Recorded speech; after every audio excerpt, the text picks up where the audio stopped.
मैं एक दफा सफर में था, राजौरी से हम जम्मू आ रहे थे, तो गाड़ी में एक साहब बैठे हुए थे जो कुछ अथीस्ट किस्म का थे, मगर वो खुलकर कह नहीं पाता था।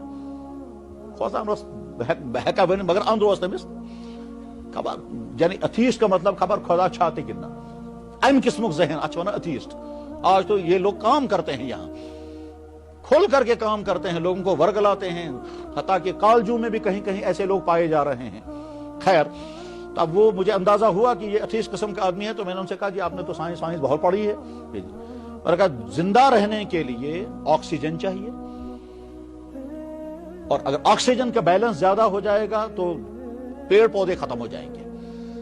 पेड़ पौधे, जमीन के अंदर से निकलने वाली तमाम नबातात, जितने प्लांट्स हैं, उन तमाम के लिए कार्बन डाइऑक्साइड चाहिए, ऑक्सीजन नहीं। ऑक्सीजन उनके लिए जहर है। जैसे कार्बन डाइऑक्साइड हमारे लिए जहर है, ऐसे ऑक्सीजन उनके लिए जहर है। तो जब से ये दुनिया बनी है तब तक ऑक्सीजन और कार्बन डाइऑक्साइड का बैलेंस चल रहा है। ये बैलेंस कौन करता है? अगर कोई करने वाला नहीं है तो ये बैलेंस कैसा? और इतना बारीक बैलेंस है कि 1,00,000 डिग्रियां बनाई जाएं, उसमें से एक अगर ऊपर नीचे हो जाएगा तो इम्बैलेंस हो जाएगा।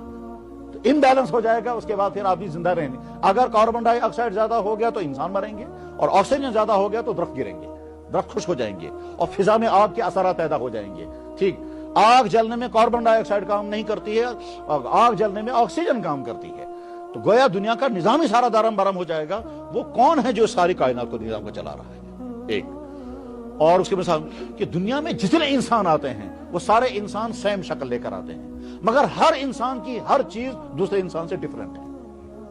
हर इंसान की आंख दूसरे इंसान से डिफरेंट, किसी इंसान की आंख दूसरे इंसान से नहीं मिलेगी। सारी दुनिया के इंसानों की आंखों के फोटो अगर लिए जाएं, उसके बाद उनको देखा जाए तो किसी इंसान की आंख दूसरे इंसान से नहीं मिलेगी। वो कौन है जो ये अलग अलग किस्में बना रहा है? आंख तो बहुत बड़ी चीज है। ये फिंगरप्रिंट्स सारे लोग जानते हैं कि हर एक के फिंगर्स अलग अलग हैं। कितनी बड़ी है अल्लाह की वो ताकत जो इस अंगूठे के अंदर नक्शे अलग अलग बनाता है। किसी इंसान का अंगूठा दूसरे इंसान के साथ नहीं मिलता। कुरान करीम में अल्लाह ताला फरमाते हैं, इंसानों कदम कदम पर मेरी निशानियां तुम्हारे सामने हैं। मेरी कुदरत, मेरी रहमत, मेरी अता, ये सब मेरी निशानियां तुम्हारे पास हैं।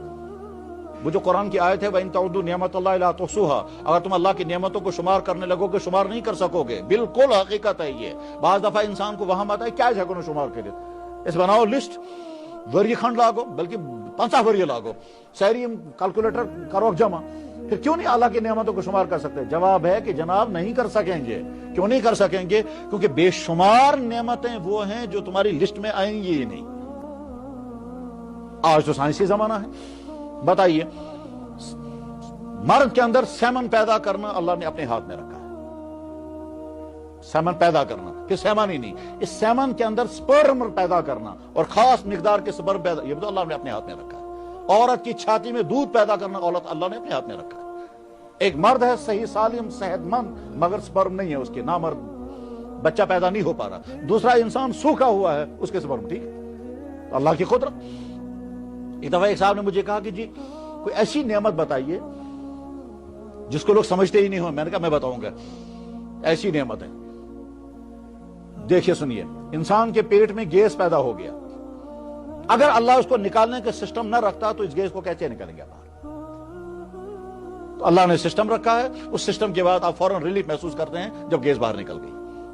ठीक इसी वजह से जनाब रसूल अकरम सल्लल्लाहु अलैहि वसल्लम जब पेशाब की जरूरत पूरा करके बाहर आते थे, फौरन कहते थे या अल्लाह मेरी मैफी गुफरानक, या अल्लाह मुझे माफ कर दे। हदीसों में है, तिरमिज़ी शरीफ में हदीस मौजूद है कि अल्लाह के नबी अलैहिस्सलातु वस्सलाम जब पेशाब की जरूरत, छोटा पेशाब या बड़ा पेशाब, जब ये जरूरत पूरा करके बाहर आते थे, पढ़ते थे गुफरानक। अच्छा तर्जम या अल्लाह मेरी मैफी, या अल्लाह मगफिरत चाहता हूं मैं। तो फौरन सवाल पैदा हुआ किस चीज की मगफिरत? गुनाह तो हमसे हुआ होगा। अवलन तो बाथरूम जाना कोई गुनाह की बात नहीं है, ये तो नेचुरल जरूरत है। इंसान बाथरूम जाएगा, पेशाब पाखाना की जरूरत पूरी करेगा, ये कोई गुनाह का काम नहीं है, इंसान की फितरी जरूरत रखी है। अब अगर इसमें कहीं गुनाह होता होगा, ऐसा गुनाह अल्लाह के नबी को कहां गुनाह होता होगा? फिर क्यों हुजूर ने कहा या अल्लाह मेरी मैफी? ये एक सवाल है, और जहां ये हदीस आती है वहां शरह करने वाले इस सवाल के जवाबात में बड़ी डिटेलें बयान करते हैं। उन डिटेलों में से एक पॉइंट ये लिखा गया है क्या कि देखो जब तुमने पेशाब या पाखाना किया तो तुमने कई अल्लाह की नेमतें इस्तेमाल करनी। नंबर एक, पेशाब आ जाना ये अल्लाह की नेमत है, और ये समझ में तब आ जाएगा जब पेशाब बंद हो जाएगा।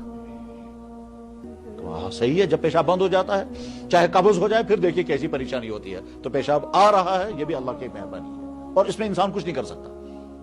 पेशाब आ गया मगर कंट्रोल में रहा, यह भी अल्लाह की मेहरबानी है। अगर अनकंट्रोल हो जाएगा तो हर वक्त कतरे गिरने लगेंगे। तो अल्लाह ताला ने कंट्रोल का सिस्टम रखा है। एक इंसान रोक कर रखता है पेशाब को घंटों तक।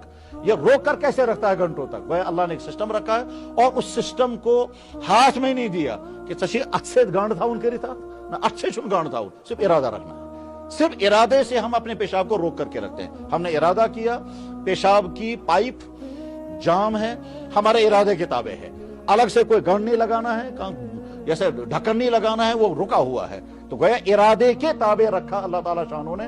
वरना अगर इरादे के ताबे तिलोस अंदर खोल पता उस गांड दून बेचैन के फुर्सत पेशाब करने बतावे फिलहाल गांड कर, तो गांड उसका और मगर नहीं। इंसान सिर्फ इरादा करता है मैं पेशाब अभी नहीं करूंगा, मुझे बर्दाश्त करना है। गाड़ी में सब चल रहे हैं, अब पेशाब की जरूरत पेश आ गई तो बना वहीं लाख घंटा तोतवात, तब तक इंसान, ये जवानी में तो बाजे लड़के 5-5, 10-10 घंटे तक पेशाब रोक कर रखते हैं। बुढ़ापे में तो मसाना कमजोर हो जाता है, गिर जाता है, लेकिन जवानी में तो सब लोगों की जवानी गुजरी है, और जो जवानी की जिंदगी आज गुजार रहे हैं उनका तजर्बा है पेशाब रोक कर रखते हैं। ये रोकने का सिस्टम अल्लाह ने वहीं से दिया है। अगर ये रोकने का सिस्टम न होता तो फिर क्या होता? हर वक्त पेशाब के कतरे गिरते रहते हैं।